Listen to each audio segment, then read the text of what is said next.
یہاں یہ مشہور سوال پیدا ہوتا ہے کہ جس امر کے لیے دعا کی جاتی ہے اگر وہ مقدر ہو چکا ہے تو بندہ دعا کرے یا نہ کرے. یعنی اگر کوئی بات ہماری تقدیر میں لکھ دی گئی ہے تو پھر ہم اس کے لیے دعا کریں یا نہ. کبھی سوال پیدا ہوا آپ کے دل میں یہ کہ اگر میری موت لکھ ہی دی گئی ہے تو پھر زندگی مانگنے کا کیا فائدہ؟ اگر کوئی بیمار ہے تو ہم زیوم کرنے سے تو مر ہی جانا ہے، اس کی صحت کی دعا کس لیے کرنا؟ کیونکہ اس کی تقدیر میں ہے کہ فلاں تاریخ کو یہ مر جائے گا. تو اگر وہ مقدر ہو چکا ہے تو بندہ دعا کرے یا نہ کرے. اور اس شک کی وجہ سے انسان کیا ہوتا ہے، پھر دعا نہیں کرتا اور وہ شکی ہو جاتا ہے. شک انسان کو شکی کر دیتا ہے. اس کا وقوع میں آنا لابدی اور ضروری ہے. لابد عربی میں کہتے ہیں لازم. اور اگر وہ مقدر نہیں ہے تو بندہ سوال کرے یا نہ کرے وقوع میں نہیں آئے گا. یعنی اگر کچھ ہونا ہے تو ہو جائے گا، نہیں ہونا تو نہیں ہوگا. دعا مانگنے کا کیا فائدہ؟ سمپل ورڈز میں عام طور پر لوگ اس طرح ریاکٹ کرتے ہیں. اس مغالطے کو، مغالطہ کیا ہوتا ہے؟ غلط فہمی کو ایک گروہ نے صحیح سمجھا، کہا ہاں بالکل ٹھیک ہے ایسے ہی تو ہے، اور دعا اور التجا کو بالکل چھوڑ دیا. اس بنا پر یہ گروہ اس امر کا قائل ہو گیا کہ سوال، دعا، التجا سے کوئی فائدہ حاصل نہیں ہو سکتا، کوئی فائدہ نہیں دعا کرنے کا، وہی ہوگا جو ہونا ہے. کچھ لوگ اس عقیدے کے قائل ہو گئے. یہ اس کی انتہائی جہالت اور دلالت و گمراہی ہے. ایسا سوچنا کیا ہے؟ جہالت، دلالت، گمراہی، شیطان کا ڈالا ہوا وسوسہ بیسیکلی. علاوہ ازیں اپنے مسلک میں یہ گروہ خود متناقض ہے، سیلف کنٹرڈکشن کا شکار ہے. خود متناقض، خود یعنی سیلف، متناقض یعنی کنٹرڈکٹری. اس کے مسلک میں، مسلک یعنی اس کی سوچ اور طریقے میں جس پہ یہ چل رہا ہے، باہمی تضاد اور تخالف یعنی مخالفت پائی جاتی ہے، یعنی سیلف کنٹرڈکٹری ہے. کیونکہ اگر یہ لوگ اپنے اس مسلک کو بطور کلی مان لیتے ہیں تو دنیا جہان کے تمام اسباب کا تعطل واجب اور ضروری ہو جاتا ہے. یعنی اگر بات یہی ہے تو پھر دنیا میں ہر سبب بیکار ہے، کوئی سبب بھی اختیار نہیں کرنا چاہیے. دعا بھی کیا ہے؟ سبب ہے نا، جیسے اور بہت سے سبب ہوتے ہیں کام ہونے کے. تو اگر اس کو آپ سمجھے کہ یہ کوئی فائدہ نہیں ہے، اس کا مطلب یہ ہے کہ دنیا میں پھر کسی بھی کام کے کرنے کا کوئی فائدہ نہیں ہے، کوئی سبب نہیں اختیار کرنا چاہیے. یہاں سے گھر جانا ہے، چلے جائیں گے. گاڑی کی کیا ضرورت ہے؟ گاڑی منگائیں یا نہ منگائیں، چلے جائیں گے. بھوک لگی، تقدیر میں ہوگا، کھانا مل جائے گا. کچھ کوشش کریں یا نہ کریں کوئی فرق نہیں پڑتا، جو ہونا ہے ہو ہی جائے گا. اس مسلک کے قائل سے کہا جائے کہ اگر سیری اور سیرابی تیرے لیے مقدر ہو چکی ہے تو وہ ہو کر رہے گی، تو کھائے یا نہ کھائے، پانی پیے یا نہ پیے. اور مقدر نہیں ہے تو ہرگز ہرگز سیری اور سیرابی حاصل نہ ہوگی. اسی طرح اگر اولاد تمہارے مقدر ہو چکی ہے تو وہ یقیناً ہو کر رہے گی. اپنی بیوی باندھی سے خلوت و ہم بستری کرو یا نہ کرو، یعنی شادی کرو یا نہ کرو. اور مقدر نہیں تو ہرگز ہرگز اولاد نہ ہوگی، خلوت و ہم بستری کرو یا نہ کرو. پھر تمہیں نکاح کی یا باندھی کی کیا ضرورت ہے؟ دنیا کے سارے اسباب اور اسباب کے سارے سلسلے کو اسی طرح سمجھنا چاہیے. کیا اس خیال کے آدمی کو عقل مند، بلکہ عقل مند تو کیا انسان بھی کہا جا سکتا ہے جو یہ سوچے؟ جبکہ حیوانات اور چوپائے تک وہ اسباب فطرتاً مہیا کرتے ہیں جن سے ان کی بقا اور زندگی وابستہ ہے. ان لوگوں سے تو حیوانات اور چوپائے زیادہ عقل مند ہیں اور سمجھدار کہے جائیں گے. یہ لوگ تو حیوانات سے بھی گئے گزرے. تو قرآن پاک میں آتا نا، اولئک ھم کالانعام بل ھم اضل سبیلا. اور یہ کن لوگوں کے بارے میں ہے؟ جو اس طرح کی سوچ رکھتے ہیں، جو عقل سے کام نہیں لیتے، جو سوچتے نہیں. بعض اپنی فطانت اور زیرکی کا ثبوت دیتے ہوئے یہاں تک کہتے ہیں کہ دعا کرنا محض ایک تعبدی امر ہے. تعبدی کیا؟ یعنی عبادت ہے. دعا کا ہمیں حکم کیوں دیا گیا اور ہم دعائیں کیوں کریں؟ کیونکہ یہ عبادت ہے، ہم عبادت کر رہے ہیں. اللہ تعالیٰ دعا کرنے والے کو صرف اجر و ثواب عطا فرماتا ہے، یعنی فائدہ کو نہیں، ہونا مانا کچھ نہیں، بس ثواب مل جائے گا. حصول مطلب میں دعا کا کوئی اثر اور دخل نہیں. ان زیرک طبع انسانوں کے نزدیک قلب و زبان سے دعا یا التجا کرنے نہ کرنے میں حصول مطلب کے لیے کوئی فرق نہیں. زیرک طبع کا کیا مطلب ہے؟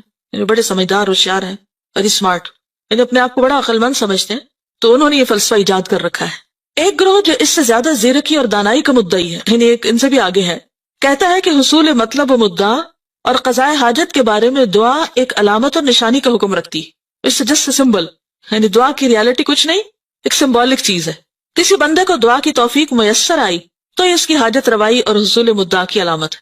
یعنی اگر کوئی دعا کرے گا تو سمجھو کہ اس کے مطلب پورا ہونے والا ہے. اس کی مثال ایسی ہے کہ موسم برسات میں تم سیاہ بادلوں کی گھٹائیں اور سرد ہوائیں دیکھتے ہو تو یہ اس امر کی دلیل ہے کہ برسات ضرور ہوگی. یعنی دعا کیا ہے؟ بادل کی طرح. اگر دعا ہو گئی تو کیا ہوگا؟ مطلب یہ کہ معاملہ حل ہونے والا ہے. جیسے بادل آئے تو سمجھو کہ بارش آنے والی ہے. ان لوگوں کے نزدیک طاعات، عبادات کے اجر و ثواب اور کفر و معاصی کے عقاب اور عذاب کا بھی یہی حکم ہے. کفر اور معاصی کیا؟ معاصی کس کو کہتے ہیں؟ گناہوں کو. عقاب کیا ہوتا ہے؟ سزا. اور عذاب کا بھی یہی حکم ہے. وہ کہتے ہیں کہ اطاعت اور عبادات، کفر و عصیان محض اجر و ثواب، عقاب و عذاب کی علامتیں ہیں اور کچھ نہیں. کیونکہ یہ چیزیں ثواب اور عذاب کے اسباب نہیں ہیں ان کے نزدیک غلط کرو، برا کرو، اچھا کرو، نیک کرو، بد کرو، ہونا مانا کچھ نہیں، سبھی برابر ہیں. تو وہ عمل کو بھی سبب نہیں سمجھتے. کس کا؟ جنت میں جانے کا. ان لوگوں کے نزدیک کسی چیز کو توڑنے سے ٹوٹ جانے، جلانے سے جل جانے، قتل کرنے سے قتل ہو جانے کا بھی یہی حکم ہے، کیونکہ یہ چیزیں ان امور کے لیے حتمی اسباب نہیں. وہ کہتے ضروری نہیں کہ کوئی چیز توڑے تو ٹوٹ ہی جائے، جلائے تو جل ہی جائے، قتل کرے تو قتل ہو بھی جائے، کہ ضروری نہیں کہ ایسا ہو. کبھی نہیں بھی ہوتا. کئی لوگ باریک بحثیں کرتے نا، اب آپ ان سے کہیں کہ یہ کریں تو کہتے ہیں ضروری ہے کہ ایسا کرے تو ہو جائے. مثلا آپ کسی بچے سے کہیں کہ پڑھو تو کیا ضرورت ہے پڑھنے کی، کیا سارے پڑھنے والے پاس ہوتے ہیں؟ تو اس سے کیا پوچھنا چاہیے کہ نہ پڑھنے والے کب پاس ہوئے. اصل میں یہ ان مبالغہ آرائیوں میں سے ہے جب لوگ کہتے ہیں نا کہ ہم نے تو پڑھا ہی نہیں اور ہم پھر بھی پاس ہوئے. اس نے تو پڑھا ہی نہیں، اس نے تو کچھ کیا ہی نہیں اور اس کا سب کچھ ہو گیا. ہر وقت چانس اور اس طرح کی نا خیالی دنیا میں جیتے اور اسباب اختیار نہیں کرتے. تو ایسی جھوٹی باتیں بھی عام نہیں کرنی چاہیے. اس کا آخر مقصد کیا ہوتا ہے؟ بعض مائیں بڑے پراؤڈلی کہتی ہیں میں نے تو اپنے بچے کو کبھی پڑھتے دیکھا ہی نہیں، پھر بھی اس کی فرسٹ ڈویژن آ جاتی ہے. کیا آپ اس کو ہر وقت دیکھتی ہیں؟ سائے کی طرح اس کے ساتھ ہے. آپ کو کیا پتا کہ اسکول میں پڑھ لیتا ہوگا یا خود کسی وقت پڑھتا ہوگا، یا یہ کیسے ہو سکتا ہے کہ ایک شخص کچھ بھی نہ پڑھے اور پھر بھی وہ بہت اچھی طرح کامیاب ہو؟ اس طرح کی باتیں پھیلانا بھی ایک جرم ہے. کیوں؟ اس سے دوسروں کو کیا ملتا ہے؟ کون سا سبق؟ کچھ نہ کرو، کوئی فائدہ نہیں کچھ کرنے کا. اور ہماری قوم میں خاص طور پر یہ بات بہت عام ہے. محنت کا درس دینے والے بہت کم ہیں، اور خیالی دنیا میں رہنے والے، خیالی پلاؤ پکانے والے بہت ہیں، خوش فہمیوں میں جینے والے. کچھ کرو نہ کرو ہو ہی جائے گا، جنت بھی ایسے ہی مل جائے گی، اور دنیا میں بھی کچھ محنت کی ضرورت نہیں. تو دنیا میں کیا واضح فرق نہیں ہے پھر ہم میں اور ترقی یافتہ قوموں؟ وہ بائی چانس تو نہیں ترقی کر گئے، انہوں نے سخت محنت کی ہے، محنت کر کے اپنی دنیا بنائی. اور ہم صرف خیالوں میں جیتے ہیں کہ ہو ہی جائے گا. اور امتحان دینے میں بھی ہمارا طریقہ کار کیا ہوتا ہے؟ کیا کرتے ہیں؟ چانس پہ. ہر چیز چانس پہ ہے ہماری. لیکن کچھ لوگ تو بڑے عقل مند ہوتے ہیں، وہ ہر چیز چانس پہ نہیں رکھتے. مگر ایسے لوگ کم ہیں، کیونکہ یہ چیزیں ان امور کے لیے حتمی اسباب نہیں، کیونکہ ان چیزوں میں اور ان امور میں کوئی ترتیب و تعلق نہیں، محض ایک عادتی ربط و تعلق ہے. وہ کہتے ہیں بس یہ ایک عادت ہے، دیا سلائی جلاؤ تو آگ جل جاتی. کوئی ایسا اثر اور ایسا تعلق اور ربط نہیں جو بطور سبب اور علت کے ہو. وہ کہتے ہیں کہ یہ سبب نہیں کہ چیز پھینکے تو ٹوٹ جائے. وہ کیا کہتے ہیں؟ بس یہ عادت ہے اور ایسا ہو جاتا ہے. ان کا یہ قول ظاہر، عقل، شرع، فطرت اور تمام اہل عقل و بصیرت کے خلاف. اس کو انڈر لائن کریں. کس کس کے خلاف ہے؟ عقل، شریعت، فطرت اور اہل عقل و بصیرت کے خلاف. بلکہ دنیا جہان کے عقل مند ارباب بصیرت ان کا مذاق اڑاتے ہیں. مذاق اڑاتے کا مطلب مذاق اڑاتے ہیں. سائل کے بیان کردہ دونوں مسلکوں کے علاوہ اس بارے میں ایک تیسرا مسلک ہے، اور وہی صحیح مسلک ہے. وہ یہ کہ امر مقدور اور مقدر اسباب کے ساتھ ساتھ مقدور و مقدر ہوا ہے. کیا مطلب ہے اس کا؟ مقدور کیا ہوتا ہے اور مقدر؟ مقدور کس وزن پر ہے؟ روٹ کیا ہے؟ قدر سے، تقدیر سے مقدور، جو چیز مقدر میں رکھی گئی. ٹھیک ہے، اور مقدر بھی وہی ہے، دونوں سیم ہے، اسی لیے واو ان کو جمع کر رہی ہے. وہ یہ کہ امر مقدور و مقدر اسباب کے ساتھ مقدور و مقدر ہوا ہے. یعنی تقدیر کس کے ساتھ ہے؟ اسباب کے ساتھ جڑی ہوئی ہے.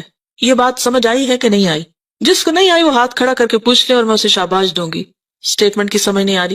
امر کا کیا مطلب ہے؟ کوئی بھی کام، کوئی بھی چیز جس کی تقدیر لکھی ہوئی ہے یا وہ مقدر ہوا ہے کیسے ہوگا، اس کے ساتھ اس کا سبب بھی مقدر ہے، وہ بھی ساتھ لگا ہوا ہے، اس کی بھی تقدیر ہے، سبب بھی تقدیر کا حصہ ہے. اب سمجھ آئے؟ ہاں، یہ بالکل ایسے ہی کہ جیسے وہ اس روز کسی نے ایک بہت اچھا کمنٹ دیا تھا. کسی نے کسی بزرگ سے کہا کہ دعا مانگنے کا فائدہ نہیں، کیونکہ جو تقدیر میں اگر لکھا رہے. تو انہوں نے کیا کہا؟ کیا پتا کہ تمہاری تقدیر میں لکھا ہو کہ تم دعا مانگو گے تو تمہارا یہ کام ہوگا. پھر یہی بات ہے، یہی بات یہاں پر ہے. ٹھیک ہے، اگر آپ یہ بات یاد رکھ لینا تقدیر کا مسئلہ آپ کو آسانی سے سمجھ آ جائے گا. کیا کہ تقدیر سبب کے ساتھ بندھی ہوئی ہے. مثال کے طور پر آپ دیکھیے، جیسے یہ لائٹ لگی ہوئی ہے نا، تو یہ کس کے ساتھ بندھی ہوئی ہے؟ سوئچ کے ساتھ، اس بٹن کے ساتھ. یعنی آپ نے ساری محنت، کوشش، سب کچھ کی، لگا ہوا ہے ہر چیز، لیکن جب تک اس کو آن نہیں کریں گے نا، یہ سبب ہے اور یہ مسبب جس کے لیے سبب اختیار کیا گیا ہے. تو اب آپ کہیں میری تقدیر میں ہوگی روشنی تو یہ جل پڑے گا، تو اب آپ کو کیا کرنا ہے؟ بٹن دبانا ہے، کیونکہ یہ بھی تقدیر کا حصہ ہے کہ آپ سبب اختیار کریں، یہ اس کے ساتھ ہے. ٹھیک ہے، آپ سمجھ آ گئے؟ شکر ہے. اور انہی اسباب میں سے ایک سبب دعا بھی ہے. ٹھیک ہے، دعا کیا ہے؟ سبب ہے. کوئی امر مقدور و مقدر محض بلا سبب مقدور و مقدر نہیں ہوتا. اس کو بھی انڈر لائن کر لیں، یہ آپ کو زندگی میں بہت فائدہ دیں گی، یہ باتیں کئی گتھیاں سلجھائیں گی. بلکہ اسباب کے ساتھ مقدور و مقدر ہوا. یہ جو بار بار مقدور و مقدر ہے نا، ایک ہی بات کو مختلف طریقوں سے کیا گیا تاکہ آپ بات سمجھ جائیں. پس بندہ جب کوئی سبب عمل میں لاتا ہے، اس سبب کے ساتھ یعنی جب کوئی سبب اختیار کرتا ہے، اسے بٹن آن کرتا ہے، تو اس سبب کے ساتھ جو امر مقدور و مقدر ہے وہ بھی وقوع میں آ جاتا ہے، یعنی لائٹ جل پڑتی ہے، ٹھیک. اور سبب عمل میں نہیں لاتا تو اس سبب کے ساتھ جو امر مقدور و مقدر ہے وہ بھی وقوع میں نہیں آتا، ٹھیک ہے. مثلا سیری اور سیرابی کھانے پینے کے ساتھ، اولاد ہم بستری کے ساتھ، کھیتی اناج زمین پر دانے بونے کے ساتھ، اور جانور کی جان نکلنا ذبح کرنے کے ساتھ مقدور و مقدر ہے. اور یہی تیسری قسم صحیح اور حق ہے، ٹھیک ہے. اس تیسری قسم کے سمجھنے سے سائل محروم ہے. کون سا سائل؟ وہ جس نے سوال کیا تھا، اسے اس کے سمجھنے کی توفیق ہی میسر نہیں ہوئی. اس تیسری قسم کے لحاظ سے دعا و التجا ایک قوی ترین اور زبردست سبب ہے. اسی لیے حضرت عمر کہا کرتے تھے، یا اللہ اگر تو نے ہمیں بدبخت لکھا ہے تو تو ہی ہمیں خوش بخت لکھ دے. تو دعا کرتے تھے وہ، اور دعا جو ہے وہ کس کو بدل دیتی ہے؟ یعنی یہ سبب ہے تو اس کی وجہ سے جو مسبب ہے اس میں بھی تبدیلی آ جاتی ہے. یمحو اللہ ما یشاء ویثبت، اللہ جس چیز کو چاہتا ہے مٹاتا ہے، جس کو چاہتا ہے برقرار رکھتا ہے. اس کے لیے کیا مشکل ہے کہ وہ کسی چیز کو لازم ہی کرے کہ نہیں ایسا ہی ہونا چاہیے، اللہ یہ کہ اس کی مشیت اس کا تقاضا کرتی ہو. کیا مطلب ہے اس کا؟ یعنی اس کا جو کریشن پلان ہے اس میں ویسا ہونا زیادہ بہتر، یعنی اس کی مصلحت اس بات کا تقاضا کرتی ہے. اور یہاں سے اللہ تعالیٰ کی اتھارٹی بھی پتہ چلتی ہے، ٹھیک ہے. تو بعض اوقات سبب اختیار کرتے ہیں لیکن اس کے باوجود الٹیمیٹ اتھارٹی اللہ ہی کے پاس ہے کہ وہ وہاں سے اس کو آگے ہونے دے یا نہ ہونے دے. کیونکہ اگر وہاں چیک اینڈ بیلنس نہ ہو اور ہر چیز ہمارے ہلانے سے ہل جائے تو پھر کیا ہو؟ اگر ہم کہ یا اللہ بارش ہو اور جو باہر لوگ ہیں کہ یا اللہ بارش بالکل نہ ہو، نظام درہم برہم ہو جائے سارا. تو اس لیے وہاں چیک اینڈ بیلنس ہونا بہت ضروری ہے کہ یہاں سے جو دعا اٹھی ہے، سبب آیا ہے، کیا اس کو نافذ ہونے دیا جائے اور وہ چیز ہو جائے جو یہ چاہ رہا ہے. اور اگر یہ ہو گئی اور ان کے سروں پہ آ گری تو پھر بنے گا کیا؟ تو یہ جو اللہ نے اتھارٹی اپنے ہاتھ میں رکھی یہ بھی اس کی رحمت ہے. عام طور پہ لوگ تقدیر کو نعوذ باللہ اللہ کا ظلم قرار دیتے ہیں کہ اللہ نے تو ہمارے ہاتھ باندھ دیا، ہم تو کچھ کر ہی نہیں سکتے. تو یہ اللہ کی طرف سے ظلم نہیں ہے بلکہ کیا ہے؟ اس کی رحمت ہے کہ اللہ اپنے بندوں پر ہمیشہ مہربان ہے. جب کوئی ہماری دعا سن لی جاتی ہے تو بھی اس کی مہربانی ہے، اور اگر نہیں سنی جاتی تو بھی اس کی مہربانی. کس طرح؟ کہ یہ بندہ ابھی 4 دن اور مانگے نا ذرا، کیونکہ اگر ابھی اس کو یہ چیز مل گئی جو یہ مانگ رہا ہے تو کیا ہوگا؟ یہ مجھے بھول جائے گا. اور جو کچھ پھر بندہ مانگتا رہتا ہے تو کیا خیال ہے کہ وہ ضائع ہوتا چلا جاتا ہے، وہ جمع ہوتا رہتا ہے. ہم یہاں پریشان ہیں کہ سنی نہیں جا رہی، اور وہاں اتنا کچھ جمع ہو رہا ہے کہ قیامت کے دن جب انسان اس حصے کو دیکھے گا اعمال نامے کے جو دعاؤں کے اجر پر مشتمل ہوگا تو تمنا کرے گا کاش دنیا میں میری ایک دعا بھی قبول نہ ہوتی اور یہ سب مجھے آج ملتا. تو اس لیے مانگنے کی توفیق مانگے، کبھی بھی مانگ کے مایوس نہ ہو. اگر کوئی چیز نہیں مل رہی، نہیں آ رہی، اس میں بھی خیر ہے، اس میں بھی بھلائی ہے. ان مع العسر یسرا. بعض اوقات ہم روتے ہیں، پریشان ہوتے ہیں، لیکن معلوم نہیں ہماری دعاؤں کی وجہ سے کتنے ہی ہمارے گناہ جڑ جاتے. ہماری جب دعائیں بہت قبول ہونے لگتے تو ہم آپ کو بڑی چیز سمجھنے لگتے. بعض اوقات غرور تکبر میں مبتلا ہو جاتے، بعض اوقات عبادت چھوڑ دیتے، کرنے کا کام چھوڑ کے بیٹھ جاتے. اللہ کو پتا ہے نا کہ اگر ہماری ساری دعائیں مان لیں گی تو ہم تو نقصان اٹھائیں گے. مثلا اگر بچے کی آپ ہر بات مانتے چلے جائیں تو کیا ہوتا ہے؟ ہماری عقل سمجھ تو اللہ کے مقابلے میں بچے سے بھی گئی گزری ہے. ماں اور بچے میں کتنا فرق ہوتا ہے، چند سالوں کا نا، کبھی 18-20 سال کا ہوتا ہے، کبھی تھوڑا بہت زیادہ یا کم. تو ماں اپنے آپ کو بڑی چیز سمجھتی کہ بچہ تو بالکل بے عقل ہے، اس کو تو کچھ خبر نہیں، تو اس کی ہر بات نہیں ماننی چاہیے. بعض اوقات جانور بھی ہوتی ہے تو ہم صرف اس لیے نہیں مانتے کیونکہ بچے نے کہی ہے، تو یہ بچہ ہے اس لیے نہیں اس کی مانی جائے گی. تو کتنی بھی پیار کرنے والی ماں ہو، بچے کی ہر بات کبھی نہیں مانتی اور نہیں ماننی چاہیے کیونکہ اس کی بعض باتوں میں اسی کے لیے نقصان ہے. مثلا اگر بچہ صبح اٹھے اور کہے میں نہیں اسکول جاتا تو ماں کہو میں گلے سے لگاؤں تمہیں. مجھے یاد ہے میں جب چھوٹی ہوتی تھی تو میں رو دھو کے روز اسکول جاتی، میں جانے ہی نہیں چاہتی تھی، رو رو کے برا حال کر لیتی تھی. اور کیا سمجھتی تھی میں کہ بہت ہی مظلوم ہوں اور میرے ماں باپ بہت ظالم ہیں. لیکن اب میں بعض اوقات کہاں اٹھتی ہوں کہ اگر میرے ماں باپ ذرا بھی ڈھیلے پڑتے تو میں کہاں خوار ہوتی، لیکن اس وقت ہمیں سمجھ نہیں آتی. اسی طرح استاد بعض اوقات سختی کرتے ہیں اور ہم ان کو بہت ظالم سمجھتے ہیں، حالانکہ وہ سختی ہمارے حق میں اچھی ہوتی ہے. تو بہرحال میرے نزدیک جو چیز اچھی ہے میں اس پہ رو دھو کے دعا مانگ رہا ہوں. اب تو دے تو تیری رحمت، اب تو نہ دے تو میں پھر بھی ناراض نہیں، کیونکہ اس میں بھی میری ہی بھلائی ہے جو تو مجھے نہیں دے رہا. کیونکہ اگر مجھے مل جائے وہ جو میں مانگ رہا ہوں تو ہو سکتا ہے وہی میرے لیے ہلاکت کا باعث ہو جائے، تو یہ بھی اس کی رحمت ہے. بس اگر کسی امر مقدور کا وقوع دعا کے ساتھ مقدر ہے تو پھر یہ کہنا کسی بھی طرح صحیح نہیں کہ دعا سے کوئی فائدہ نہیں، جس طرح یہ کہنا صحیح نہیں کہ کھانے پینے اور دیگر حرکات اور اعمال سے کوئی فائدہ نہیں ہو سکتا. یقیناً حصول مطلب کے لیے دعا اور التجا سے زیادہ کوئی چیز مؤثر، مفید اور نفع بخش نہیں، اور اس سے بڑھ کر کوئی دوسرا سبب نہیں. کس سے بڑھ کر کوئی دوسرا سبب نہیں؟ دعا سے. اسی لیے آپ کوشش کے ساتھ دعا بھی لازمی کریں، ٹھیک ہے؟ یعنی دونوں چیزیں ساتھ ساتھ چلیں گی، یعنی ظاہری اسباب بھی اور دعا والا سبب بھی. مثلا ایک کام کو کرنے کے لیے، مثلا گھر میں داخل ہونا ہے آپ نے، تو آپ کیا کرتے؟ اپنی لاک کھولتے، اندر داخل ہوتے، داخل ہو گئے، ساتھ کون اور داخل ہو گیا؟ شیطان بھی داخل ہو گیا. اب وہ آ کے فتنے پھیلا رہے ہیں، لڑائی جھگڑے کرا رہے ہیں اور غلط کام ہو رہے ہیں گھر میں. اب آپ کیا کرتے ہیں کہ آپ دروازہ بھی کھول رہے ہیں اور اس کے ساتھ ساتھ دعا بھی پڑھ رہے ہیں، تو آپ ایک حفاظت کے ساتھ داخل ہو رہے ہیں. گھر سے باہر نکل رہے ہیں تو بھی یہی بات ہے. اب آپ دعا تو پڑھیں اور دروازہ نہ کھولیں تو یہ بھی درست نہیں. آپ دروازہ کھولیں اور دعا نہ پڑھیں، یہ بھی درست نہیں. تو بہتر کیا ہے؟ بالکل اسی طرح بیمار ہیں آپ، دوا لینی ہے آپ کو. ایک یہ ہے کہ دوا نہ لیں اور صرف دعا کریں، اور دوسرا یہ ہے کہ دوا لیں اور دعا نہ کریں، اور تیسرا یہ ہے کہ دوا بھی لیں اور دعا بھی کریں. دوا بھی سبب ہے، دعا بھی سبب ہے. ان دونوں میں سے بھاری سبب کون سا ہے؟ دعا. لیکن اس کا یہ مطلب ہرگز نہیں کہ مضبوط یا بہترین سبب لینے کی وجہ سے آپ نے دوسرے سبب کو اگنور ہی کر دیا. تو اس کو ساتھ لے کے چلنا ہوگا. یہی اللہ کا حکم ہے. واضح؟ اچھی طرح واضح کہ جب بھی کوئی مشکل پیش آئے، کوئی بھی کام کرنا ہو، کوشش پلس دعا. صرف اپنے زور بازو پر بھروسہ نہیں کرنا. کس پر بھروسہ کرنا؟ اللہ پر. کہ سائی ہماری طرف سے، اتمام اللہ کی طرف سے. ہم کوشش کریں گے، کام کو مکمل کرنا اللہ کے ذمہ ہے. وہ جیسے فارسی کا ایک شعر ہے نا، سپردم بتو مائے خیشرا تو دانی حساب کمو بیشرا. کیا مطلب ہے؟ کوئی پتہ نہیں.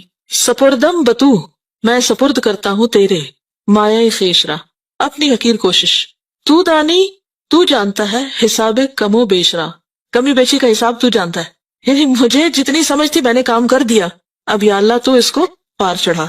میں نے کشتی بنا دی، تو اب جب بیٹھنے لگو تو کیا کرو؟ نوح علیہ السلام نے جب کشتی بنائی تھی تو اللہ تعالیٰ نے کیا فرمایا؟